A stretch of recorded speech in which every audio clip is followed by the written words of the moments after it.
nasleduje ďalšia kategória. Kategória scény.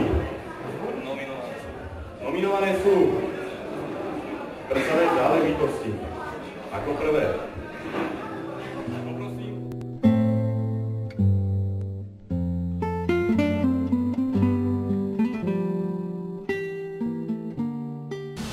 Dobrý večer, vítajte, toto sú prcavé záležitosti. A vedľa mňa opäť sedí jedna adeptka Amorovho bosku, slečna Nataša Geržová. Dobrý. Dobrý.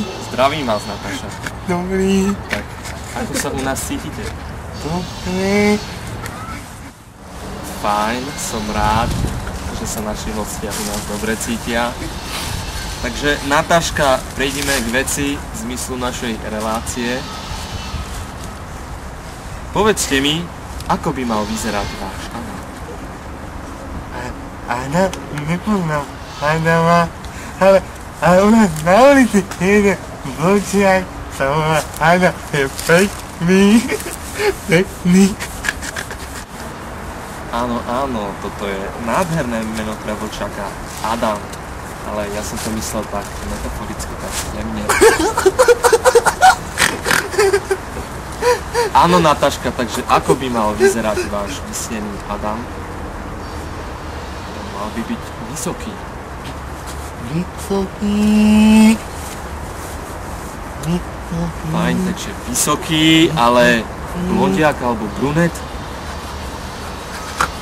Vysoký. Áno, no nič, Nataška, takže sme sa prepracovali k tomu, že náš vysnený partner Adam... Vlčak. Váš vysnený partner by mal byť vysoký, takže na vlasoch nezáleží.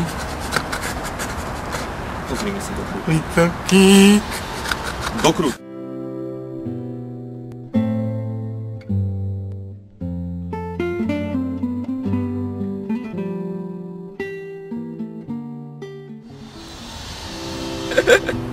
Čau. Ja som Fabian a hľadám priateľku na celý život. Trošku pekná by mala byť a na celý život. Tak mi pošli hlas.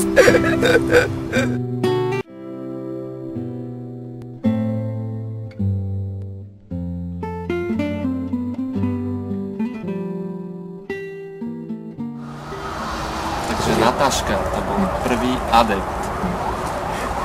To bol... Pán Fabian, čo na neho hovoríte? Vysoký. No, ako sa vám videl, pán Fabian? No, ja som už nekúkala. No, ale jedným očkom ste predsa na ňo pozrela. To som videl. Vysoký. Áno, takže prvú podmienku pán Medard splňa, je taký slušivý, šik, elegantný. Vysoký. Vysoký a pekný, z týchto odpovedí je evidentne jasné, že je pekný. Vysoký. Toto sú vlastnosti, z ktorých nám jednoznačne vyplýva, že pán Fabian je sebavedo? Dobrý. Sebavedomý a dobre sebavedomý. Takže čo nám z týchto troch vlastností vyplýva? Že má rád hudbu. Zaujímavý postreh, istý. Tam, Nataška, tam. Vy tu máte telku. A čo budeme kúkať?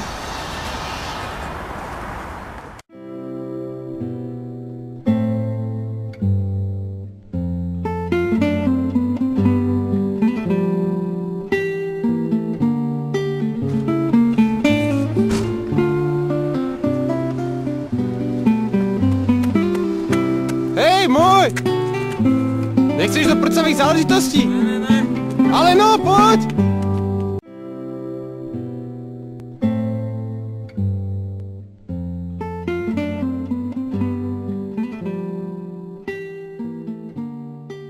Takže Nataška, skončila nám naša druhá videovizitka. To bol pán Karol. Áno. Hovorí. Karol, ja mám strika Karola. Režiruje v televízii takú vtipnú reláciu a nekúkam. Tiež tu máte ľudku sa mi. Takže prejdeme späť ku Karolu. Matilda. Karol, ako sa vám poznával Karol? Vysoký. No a? Bol v telke. Správne, bol v telke. A Natička bol ju. Vysoký. Áno, je vysoký, takže prvý atribút máme splnený. No, čo sa mňa týka, pripadal mi taký rozutekaný behu.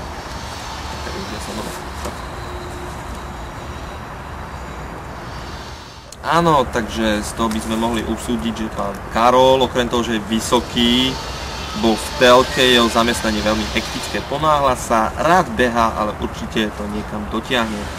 Aký máte vy na to názor? Že má rád hudbu. No, ženská intuícia je neskutočná.